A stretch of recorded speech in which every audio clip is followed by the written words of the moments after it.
பொறுப்பு டிஜிபியை பற்றி இன்றைக்கு பேசுவதற்கு எடப்பாடி பழனிசாமிக்கு எந்த விதமான அருகதையும் கிடையாது.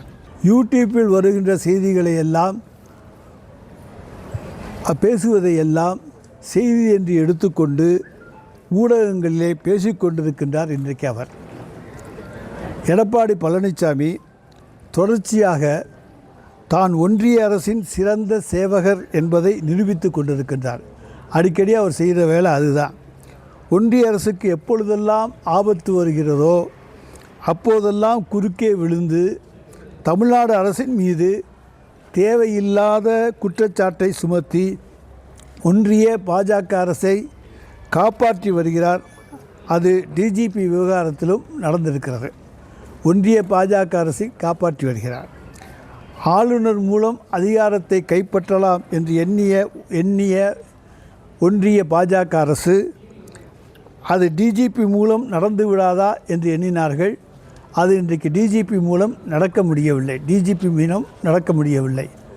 பொறுப்பு டிஜிபி நியமிக்கப்பட்டிருக்கிறார், ஏன் நிரந்தர டிஜிபி நியமிக்கப்படவில்லை என்று இன்றைக்கு எடப்பாடி பழனிசாமி பேசுகிறார். அவர் ஒன்றை மறந்துவிட்டார். தமிழ்நாட்டுக்கு பொறுப்பு டிஜிபி என்பதை அறிமுகப்படுத்தியவர்களே அண்ணா திராவிட முன்னேற்ற கழகத்தினர் தான். 2011ஆம் ஆண்டு திரு ராமானுஜம் அவர்களை உளவுத்துறை டிஜிபியாகவும் சட்டம் ஒழுங்குக்கு பொறுப்பு டிஜிபியாகவும் நியமித்தது அண்ணா திராவிட முன்னேற்ற கழக அரசு. அதேபோல் திரு ராஜேந்திரன் அவர்களை பொறுப்பு நீதிபதியாக நியமித்ததும் அவர்கள்தான். ஆக பொறுப்பு நீதிபதி என்பதை தமிழ்நாட்டுக்கு அறிமுகப்படுத்திய அதிமுக அரசு எடப்பாடி பழனிசாமி இன்றைக்கு தமிழ்நாட்டிலே பொறுப்பு டிஜிபி இருக்கலாமா, நிரந்தர டிஜிபி வேண்டும் என்று கேட்பது எந்த விதத்திலே நியாயம்?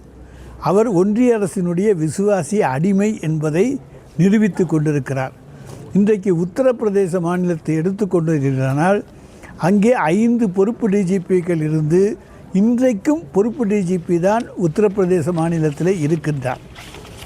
எனவே பொறுப்பு டிஜிபியை பற்றி இன்றைக்கு பேசுவதற்கு எடப்பாடி பழனிசாமிக்கு எந்த விதமான அருகதையும் கிடையாது.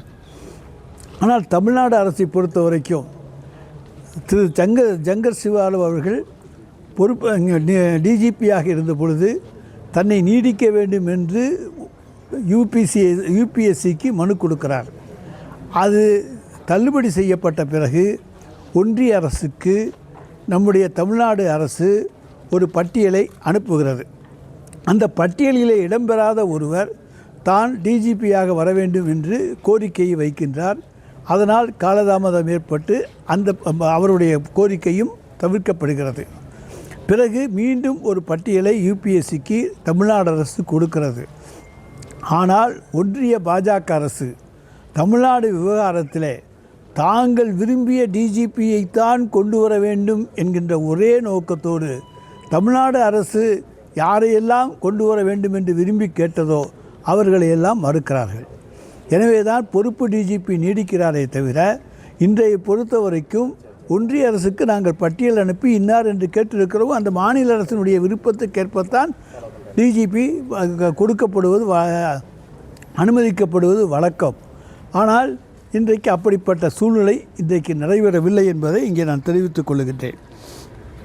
இன்னொன்று சொல்ல வேண்டும் என்று சொன்னால், எடப்பாடி பழனிசாமி முதலமைச்சராக இருந்த பொழுது கர்நாடகாவைச் சேர்ந்த சூரப்பாவை அண்ணா பல்கலைக்கழகத்தினுடைய துணைவேந்தராக நியமித்தார்கள். ஆக பன்வாரிலால் புரோஹித் மூலம் நியமனம் செய்து மோடி அரசு அன்றைக்கு காவிரி பிரச்சனையில் தமிழகம் முழுவதும் கிளர்ந்தெழுந்து போராட்டம் நடத்தி கொண்டிருந்த வேளையிலே கூட கர்நாடகத்தைச் சேர்ந்த ஒருவரைத்தான் இங்கே கொண்டு வந்து அண்ணா பல்கலைக்கழகத்தினுடைய துணைவேந்தராக நியமித்தார்கள். அன்றைக்கு எடப்பாடி அரசு அதுக்கு அனுமதி தந்தது.